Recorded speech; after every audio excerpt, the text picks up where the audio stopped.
Ready start महोदय para.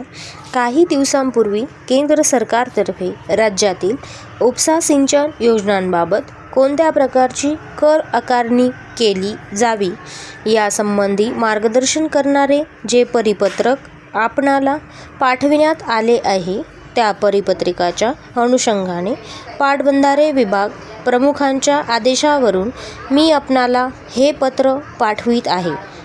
मला याची कल्पना आहे की आपल्या कार्यक्षेत्राच्या अंतर्गत असणाऱ्या पाटबंधाऱ्यांच्या योजनांबाबत आपण सातत्याने व कार्यक्षमतेने जो पाठपुरावा चालविला आहे त्याची या विभागात नोंद घेण्यात आलेली आहे.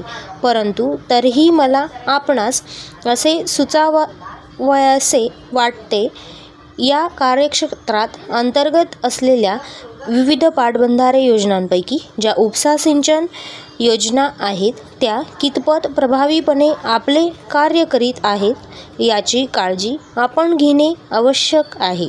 मला आपणास असे सुचवावयासे वाटते की उपसा सिंचन योजनांना कालव्याद्वारे केल्या जाणाऱ्या सिंचनापेक्षा जास्त खर्च येत असला आणि त्या योजनांपासून भिजणारे क्षेत्रही त्या मानाने कमी असले तरी सुद्धा ज्या ठिकाणी कालवे काढणे शक्य नाही त्या ठिकाणी उपसा सिंचन योजना याच उपयुक्त ठरतात. ही गोष्ट आपणाला विसरून चालणार नाही.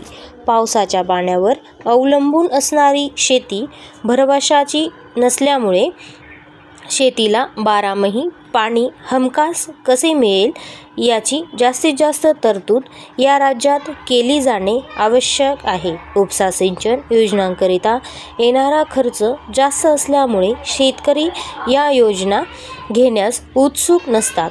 ही गोष्ट आपल्या लक्षात आलीच असेल. पण या राज्याची अन्नधान्याची तूट भरून काढण्याकरिता शक्य असेल तेथे सिंचन योजनेद्वारे शेतीला पाणी दिले जाणे आणि अन्नधान्याचे उत्पादन वाढविणे कसे आवश्यक आहे हे सर्व शेतकऱ्यांना पटवून देणे आवश्यक आहे.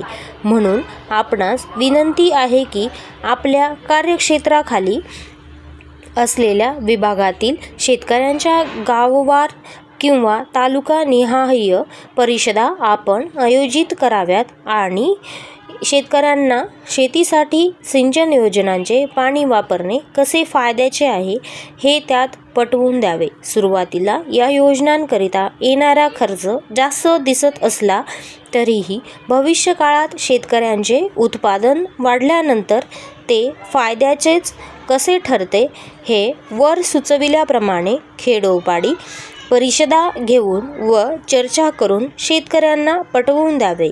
उपसा सिंचन योजनांसाठी केंद्र सरकारकडून आपल्याला जी मदत मिळणार आहे तिचा शेतकऱ्यांनी जास्तीत जास्त फायदा घ्यावा व उत्पादन वाढीला हातभार लावावा अशी केंद्र सरकारची इच्छा आहे. तेव्हा केंद्र सरकारकडून मिळणारी ही मदत पूर्णपणे उपयोगात आणली जावी.